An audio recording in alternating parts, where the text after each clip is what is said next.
Hello everyone and welcome back to another video.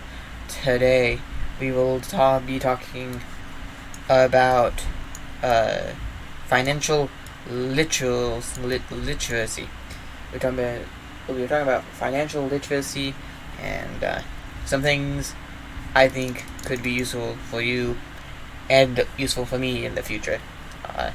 So the first step, or not the first step, there's the first thing. I have a few things I want to hopefully teach you guys. So the first thing is pursue happiness. The key to a happy life is a good job, but not just a good job as in it pays well. A good job as in it makes you happy. It doesn't really matter about how much you make. It matters about how much you are happy. Alright. And so now, moving on from pursuing happiness is a thing called the 50-30-20 rule. Basically, it's 50% needs, as in like food, like necessary items like food and bills, like food, some bread, and just bills. And then there's the 30%. The 30% is your wants. Like maybe you want like a Switch or a new TV. These are the things that are considered wants. And then the 20% is saving. So you put your money into like basically a a 401k or a savings account. Savings account is for if there's like an emergency, like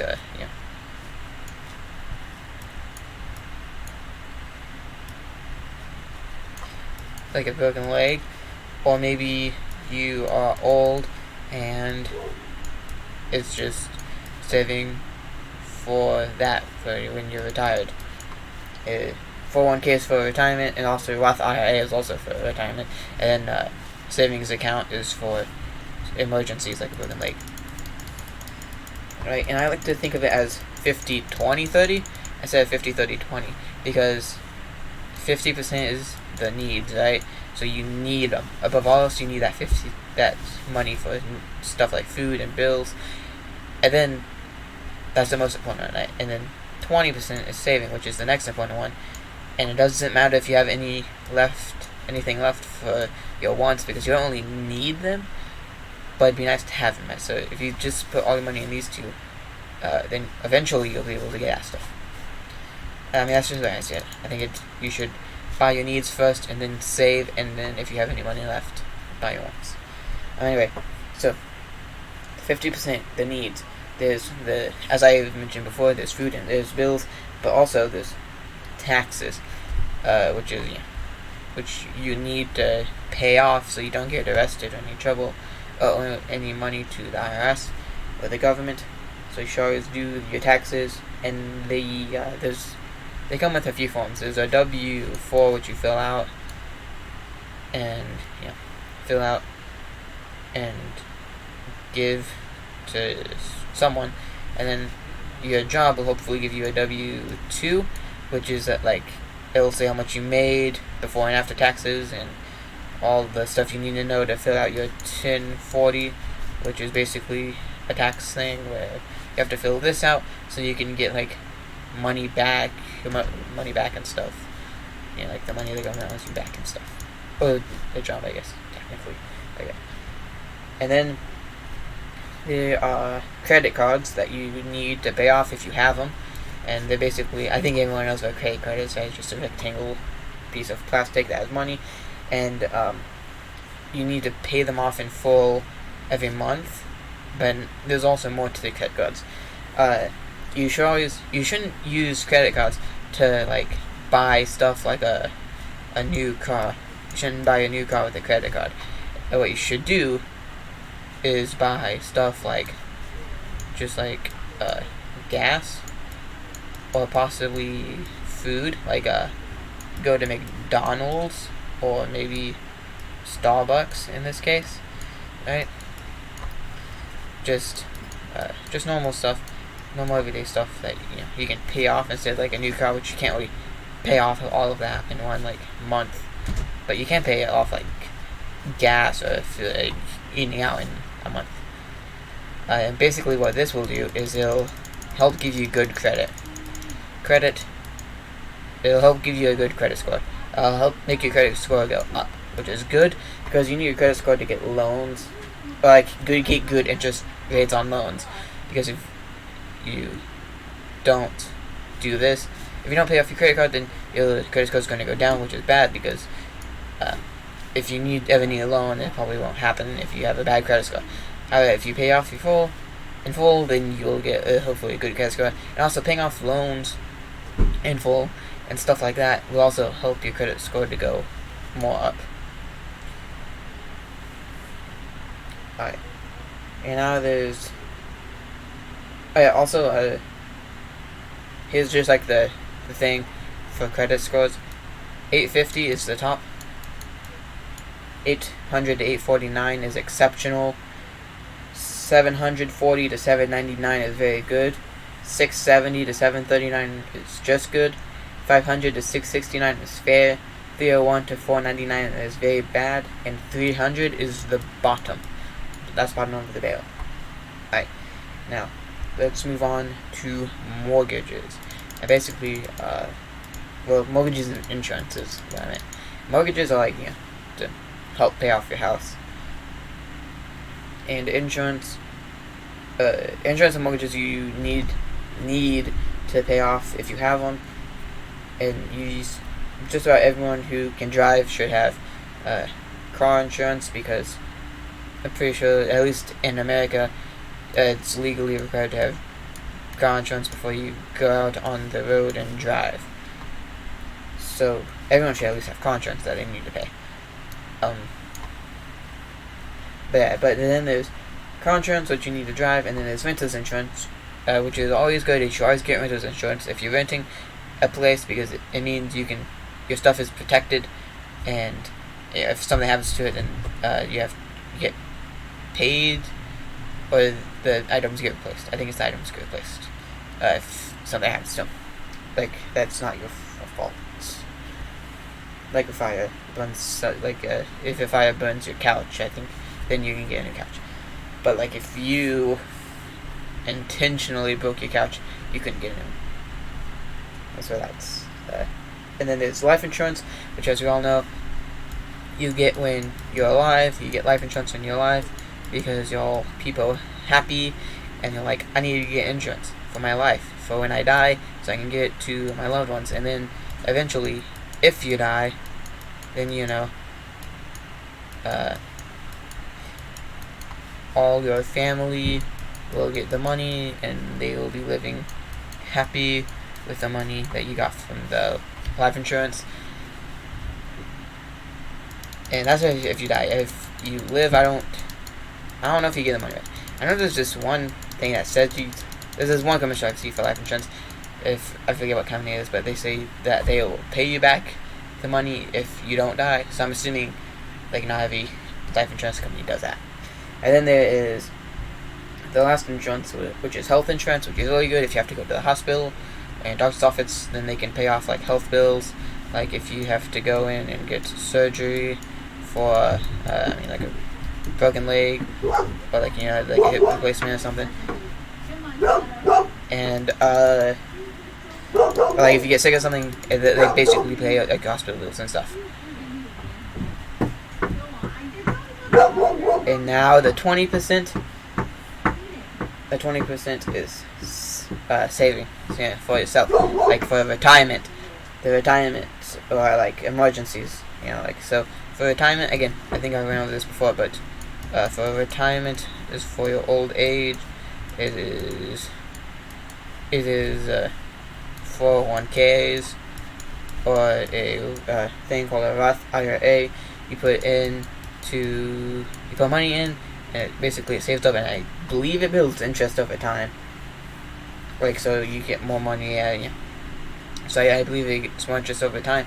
And so as you put in the money, that money will go up, and it'll make more money for you for retirement.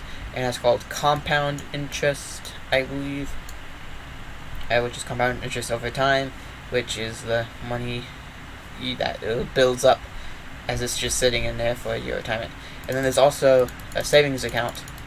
But a savings account is for emergencies, like you get in a car accident. Again, I already went over this, but if you get in in a car accident and you are on the road and you're hurt, this is for your savings account would be for you go and get surgery done, and then there's a really high bill. Of course, health insurance will help you with this, but the remaining money that you need to pay would the emergency fund would help with that. And now there's the 30%, which is your saving, or not saving. 30% is your wants. So basically, do whatever you want with this money, right? You can go out buy a limousine, or you could go buy stock, from the stock market, and then you can go own a piece of a company. Well, no, I don't. But yeah, you can go buy a stock with this money as well if you wanted to. Again, this is just once. And basically, what the stock market is, the stock market is you go and you buy something, not something. You go and you buy a piece of a company, basically, and if the company makes money, then you make money. But if the company does not make money and it goes down, then your money will also go down. And that's basically the stock market. And now there is goal setting. So basically what goal setting is how you to set goals with your money. And basically you should always have a goal you want to reach. Say you want to save money to go get a new car, then that's your goal for how long until you get that. Or if you want to save up money to get a new house or something, then that's the goal, is getting a house. And you saving up money is how you do that. And now here are some common mistakes. Some common mistakes that people always make, or most people make, when doing this stuff and trying to go out on their own and live, is they usually do excessive spending. They spend too much money on their wants instead of focusing on their needs. They get this new PS5 because they want it, but then they can't pay their electricity bill, so they got no electricity for the week or month or whatever. And so the next thing, one of the next mistakes is living on borrowed money. So basically what this is you get a credit card, which is borrowed money from the bank, and you just use it to buy whatever you want. You get this new TV, or you get a baseball bat, or you get use it for food or something. This is almost always a mistake because you can't always pay this stuff off, and if you're just spending wildly with the credit card, then you're not going to have any money left, and pretty soon the bank will need money from you because it's their money and they need it back. So that's the second mistake that's most commonly made. And the third is spending too much on a house. People see a house, they see a big house, and say, yeah, I can afford that. Or I will be able to afford that soon. I'm getting I'm getting a raise soon, so I'll be able to afford that. But I can't afford it by myself. But I have a partner who can help me pay that. Then You shouldn't always be like, oh, I'm going to be with this person forever, and they can help me pay off this house that I can't afford alone.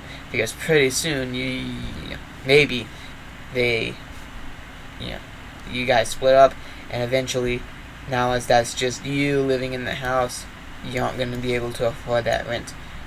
So you have to make money some other way, or just try and get out and get a more affordable place. Basically, what I'm saying is, don't assume that the position you're in is going to last forever, and if you need that specific position to be able to afford a house, maybe get one you can afford in any position with that house, or like with that job you have right now.